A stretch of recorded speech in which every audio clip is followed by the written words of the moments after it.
Hey everybody, welcome to Urban Futures Farm. There may be snow on the ground today, but it's time to start tomatoes. And so today we're going to show you how to make soil blocks for planting tomatoes. And we use a soil blocking system as opposed to planting them in plastic six packs or pots because we can get much more vigorous root development and just a better, healthier plant by making soil blocks. And over the years we've tried a bunch of different soil mixes, bagged mixes. We've made our own mix various times. But over the last couple of years, we've discovered that the black gold natural and organic soil is the best for making blocks, meaning it holds together really well and it's a good fertile organic soil. So we put some of that in a big plastic tub. We had a little bit of all-purpose fertilizer, organic fertilizer, and then lots and lots of water. And you keep saturating it until you get to the point where when you squeeze it, water starts to come out of your soil mix. It has to be really, really wet, and it's surprising how much water the soil can hold.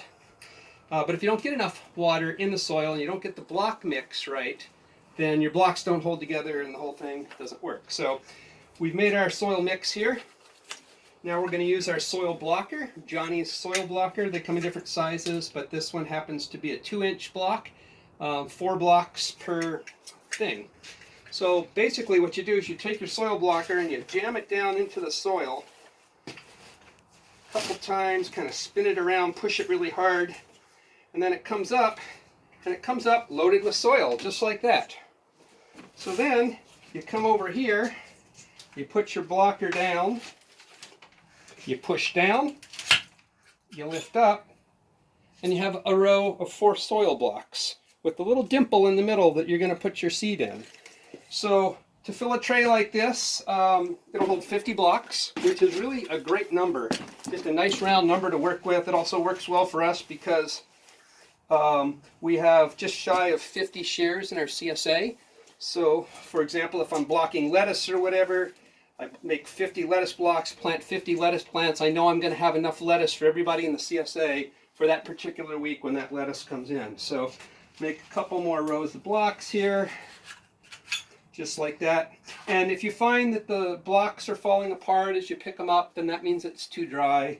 And if it's too sticky, then you're going to have a hard time getting the block out. So you got to have that mix just right. Okay. Now, after you've done that, you can start to plant your seeds. I'll fill that tray up later. But I've made another tray over here that already has 50 soil blocks in it. Right? So then you take a pack of tomato seeds. Drop my glove. And we're going to plant Sun Gold tomatoes. Everybody likes Sun Gold tomatoes. Right? So you take your soil, your seeds, and I always look at the germination rate on a soil pack. This tells me that this was 99% germination, so almost every seed germinated, but that was in 2019. So to make sure that I have at least one plant, and only one plant per block, I'm going to put 2 seeds in each block. A couple seeds in each block, just like that. A couple seeds in each block, right in the middle of the dimple there. Just like that. Couple of seeds, okay? And I'll do the whole thing, and I'll do different varieties too.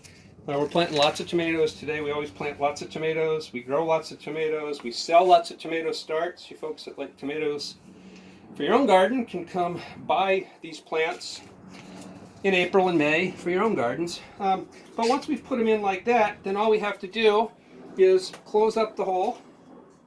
Just close it up a little bit, just like that, just to cover up the seed. Just like that. Okay. And then once it's covered up, we'll put a little water on it.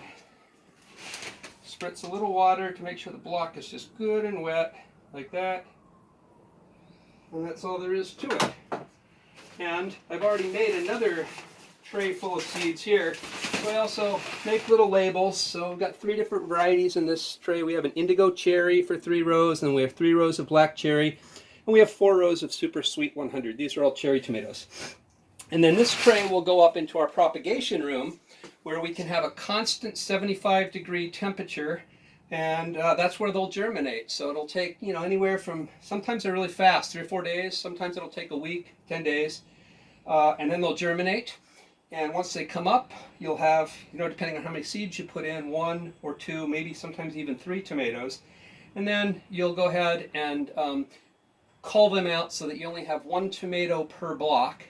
And then they can grow real healthy, and we'll get them till they grow about maybe that tall, and then we'll transplant them into bigger pots, but that's another video. So we show you how to do the transplanting later this spring.